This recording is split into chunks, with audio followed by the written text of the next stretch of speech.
محترم بزرگوں اور دوستوں، ہمیں معلوم ہونا چاہیے کہ وہ مجالس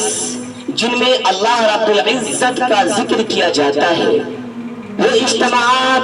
جن میں اللہ کے دین کا تذکرہ کیا جاتا ہے، وہ محفلیں جن میں ہمارے آقا نامدار و مدینے کے تاجدار احمد مجتبی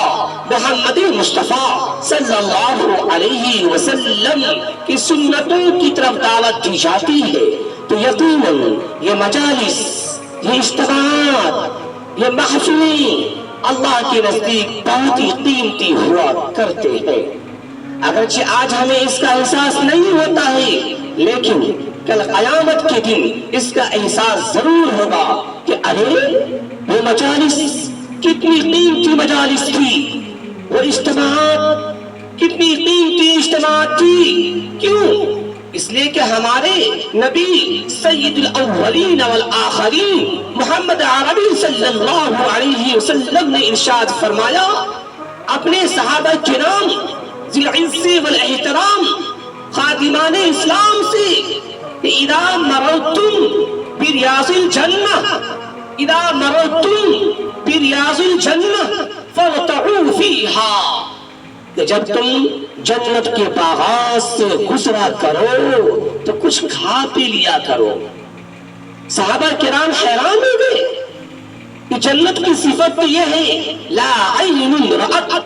ولا اذن سمعت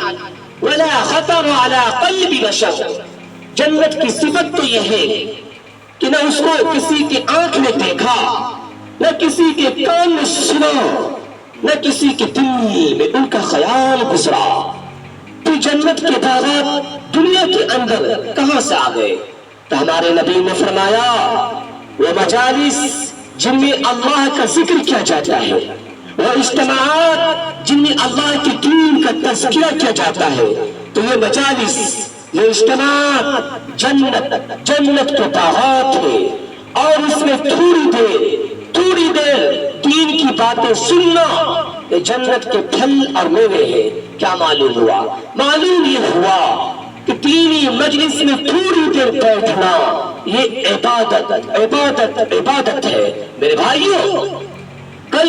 قیامت کے دن جب ہم سے سوال کیا جائے گا، جب ہم سے پوچھا جائے گا کہ تم نے اپنے وقتوں کو کن چیزوں میں گزارا ہے، تم نے اپنے اوقات کو کہاں گزارا ہے، تو کیا جواب دیں گے؟ تو میرے بھائیوں، وہی وقت قیمتی بنے گا جو دینی مجالس میں گزرا ہو، وہی وقت قیمتی بنے گا جو اجتماعات میں گزرا ہو، وہی وقت قیمتی بنے گا جو دینی محفل میں گزرا ہو، وہی وقت قیمتی بنے گا جو نماز میں گزرا ہو، وہی وقت قیمتی بنے گا جو عبادت میں گزرا ہو، وہی وقت قیمتی بنے گا جو اللہ تعالی کی فرما برداری میں گزرا ہو، اور وہی وقت قیمتی بنے گا جس پر انسان خود مطمئن ہوگا اور یہ تمنا کرے گا اے کاش کہ میں اپنے تمام اوقات کو انہی دینی مجالس میں گزارا ہوتا۔ اور کسی نے سچ کہا کہ جہاں ذکر رسالت معاد ہوتا ہے، جہاں ذکر رسالتی معاد ہوتا ہے، وہاں پہ سانس لینا بھی ثواب ہوتا ہے۔ اور کسی نے کہا کہ جہاں ذکر حبیب ہوتا ہے وہاں خدا بھی قریب ہوتا ہے، جہاں ذکر حبیب ہوتا ہے وہاں خدا بھی قریب ہوتا ہے،